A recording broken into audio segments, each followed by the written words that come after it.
I'm extremely proud to tell you guys this video is going to be brought to you by Gfuel, and you really want to listen up here because right now Gfuel is doing their BOGO sale, which that means you can buy one and get one free on a lot of Gfuel products, including a lot of anime energy tubs. It's going to be running from June 28th at 12 p.m. Eastern Standard Time to July 5th at 3 p.m. So you do not want to miss out. Make sure to use my affiliate link I'm going to leave in the comment section pinned for you. Just to clarify, because some of you guys have asked, I do not get paid off of this. This is an affiliate link. So unless you guys purchase something, I don't get a dime from this. That being said, I'm going to make a few recommendations for you guys. Number one, that Naruto Sage Mode hydration formula absolutely slaps. It is back in stock, so you definitely want to get that. The Gohan Blackberry Tea is good, and that Duke Nukem Ego Boost is absolutely to die for. You guys have heard me say it before, I use Gfuel personally, so I'm excited to be an affiliate with them. You're getting all the vitamins that you definitely need. Most importantly, there's just enough caffeine in those products to get your day started, and best of all, there's zero crash to it, and there is zero sugar. Two really huge selling points of why I personally support Gfuel. In typical anime fashion, I am going to need you guys to send me your energy by clicking the affiliate link in the description and in the pinned comment, and when you do so, make sure to use my promo code KAGE to get yourself a discount. Yo, what's going on everybody? It's your boy Naruto Explained here, bringing you guys another Boruto 2 Blue Vortex discussion. Today, I wanted to mention something in regards to Boruto and Momoshiki and their dynamic that I think we need to take a closer look at moving forward. Now that we know that Boruto is staring down Hidari in a fight, and he stands a very good chance at having Jura get involved as well, which is the fact that Boruto is in a much greater risk than we might think, and it's not just because of the prospect of a 2 versus 1 battle, but in the words of Sukuna from Jujutsu Kaisen, this is now a 3 versus 1. And so in today's newest Naruto Explained video, I wanted to explain to you guys why Boruto's situation is even crazier than you might have believed when reading the manga. So as we all know, Boruto,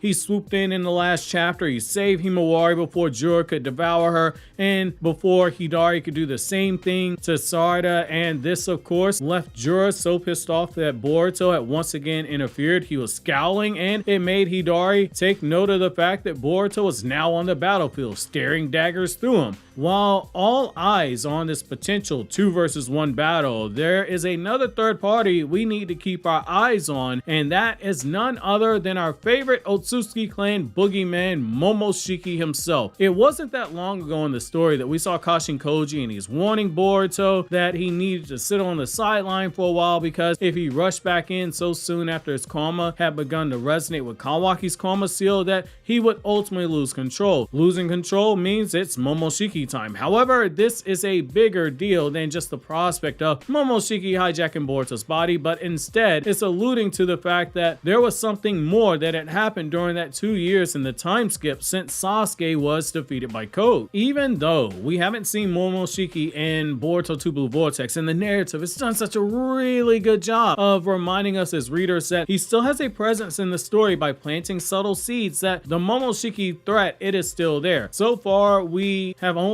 gotten one small snapshot of what happened to Boruto in the time skip. The day that Sasuke was struck down by Code, we saw everything leading up to that when Sasuke was attempting to defend Boruto after the day of training. But sticking with the law of averages, this will not be the last flashback that we get, because just as the story took the time to build up and make us wonder about Sasuke's fate before it showed us what happened to Sasuke, we still have questions about why Kashin Koji is helping Boruto and what led to the two of them meeting. Why are they in Orochimaru's hideout, etc., etc. The official Naruto website via the database gave us a small peek into what transpired between these two, with the reveal that Kashin Koji is the one who helped Boruto develop his version of Flying Raijin. But there's more to their relationship that we haven't seen, and Kashin Koji's apprehension and fear of Momoshiki taking over, that is a red flag here. Again, we don't know what led to them meeting. Boruto seems so serious in the events of Boruto 2 Blue Vortex. We've only seen him smile less than a handful of times in the manga so far. He hasn't eaten a Thunder Burger in the last 3 years, and instead he was only eating whatever wild animals he caught, and each day it's come with its own struggle, but it's during that time after Sasuke's death that I am most interested to see the story flesh out, and I'm interested because that was during a very vulnerable time of Boruto's life. There's so much room for conflict to be put on display here. Think about it for a second. Sasuke was a big reason that Boruto never fell into despair in part 1 of the story. When Boruto was close to slipping and his karma seal was spreading against his will, Momoshiki was hijacking his body by activating the karma, and Boruto was warning Momoshiki not to harm his friends, the members of Team 10, who Boruto was attacking at the exclamation point by Boruto's head when he realized his karma had cut on. Sasuke stepped in and he stopped everything before it ever got to that point. He was whisking Boruto away, which gave Boruto a renewed mental state of mind, and the spreading of the karma seal suddenly stopped because his mental fortitude had strengthened, and Momoshiki became insanely pissed off at the fact that Boruto wasn't going to be giving into despair, giving into the plan he had to gaslight him into control so Momoshiki could take over. We saw that during this time, Momoshiki, he was able to manifest outside of Boruto's body to speak to him, but we also know that due to their souls being connected, their thoughts, they were merging consciousness together, very similar to what we see going on in Chainsaw Man with Yoru the War Devil and Asa Mitaka, where their thoughts and emotions, they are on a two-way lane for each party to access. Boruto and Momoshiki at the end of Boruto Naruto Next Generations, they appeared to be heading on a very similar track. Boruto losing one of the anchors that kept him from falling into despair, the legendary Sasuke Uchiha, would have been a very prime chance for Momoshiki to be in Boruto's ear, talking trash to him the whole time, hoping to likely break Boruto's mental state of mind before Kashin Koji shows up. Right now, Boruto, he's back in another set of desperation. While we as a community have rightfully been placing a lot of emphasis on and focus on the fact that Kawaki appears to be getting gradually pushed into a corner where the nuclear warhead known as Kawaki goes off, the bomb brat as Shikamaru calls him. Due to all these back-to-back losses and the continual reminder that for as strong as Kawaki has gotten, he went from finishing Boruto Part 1 as a top 3 currently alive character in the series to now it's debatable if he's even in the top 5 right now between Boruto, Damon, and the 4 awakened Shinju. While that Kawaki situation is alarming, it cannot be overstated that Boruto right now in the story is definitely pushing himself as the stories are moving forward, and it's important to remember that Kawaki wasn't the only one Shikamaru called a bomb brat that he worried about when it came to village safety. It was also Boruto, and it's not by mistake we see both of these characters getting pushed into their respective corners.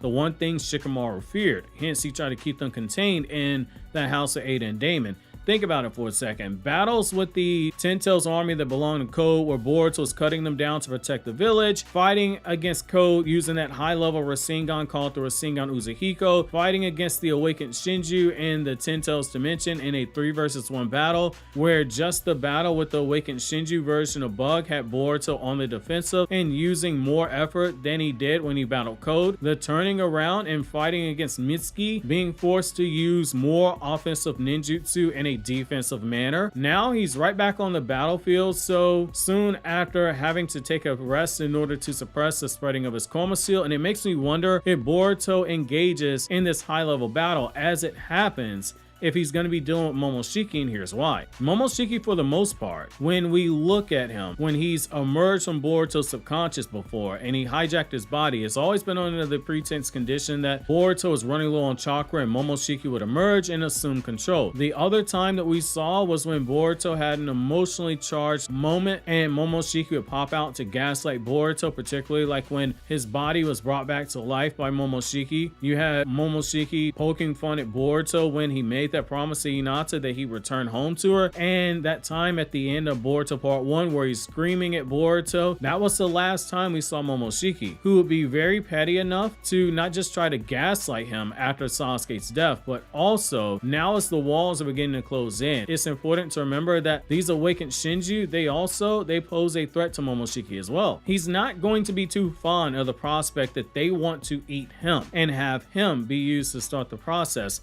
to have a chakra fruit created that Momoshiki will never be able to devour. If Boruto dies, Momoshiki dies. Take a moment to put yourself in Momoshiki's shoes. So think about it for a second. Only you're not a evil alien parasite. How would you personally feel if you're sitting at the dinner table, you got a hamburger and you got some fries, and suddenly the hamburger starts talking crazy to you, throwing the french fries at your face and talking so greasy that the juices of the hamburger start getting flung up in your face. I don't know about you, but I'd be totally freaking out. Momoshiki is right there in Boruto, and he saw these awakened Shinju target him, and he said before he won't allow anything to happen. And right now, he's got to be sitting back in Boruto's mind, sensing the growing desperation that Boruto's feeling, and watching as the fights that are beginning to pile up are making a clear path for him to hijack control. The idea of there being a flashback, which goes back to the reveal of how Kashi and Koji found Boruto after Sasuke's death, where Boruto had to deal with Momoshiki constantly yapping in his ear for the duration the whole time, taunting him the way that the One Tails would taunt Gar and make it very hard for the guy to get proper rest. That is something that adds a lot of layers to Boruto's character for the better. It gives us more reason to root for him while raising the stakes simultaneously, but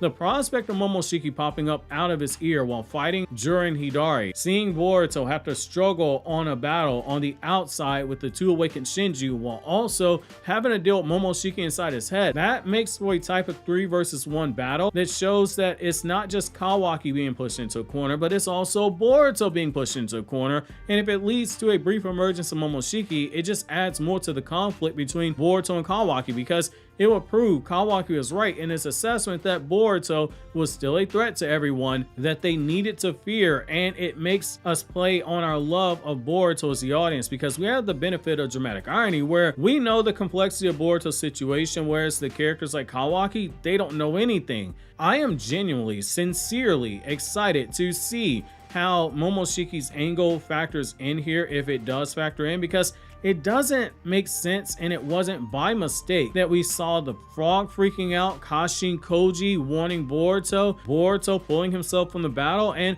we already had Kawaki getting desperate and wanting more smoke with Boruto. He still wants to kill Boruto. It's just a matter of how do these pieces all fit together. And while I personally think that having Momoshiki on commentary is the best option here as this fight's going on, I know some of you guys are definitely going to disagree with me, but one thing I think we all can agree upon is the fact that every First Division member of Kaiju number 8, that video is definitely worthy of watching. So click on it here on the left, or over here on the right, we have the latest Boruto chapter review for those of you guys who have not seen it yet.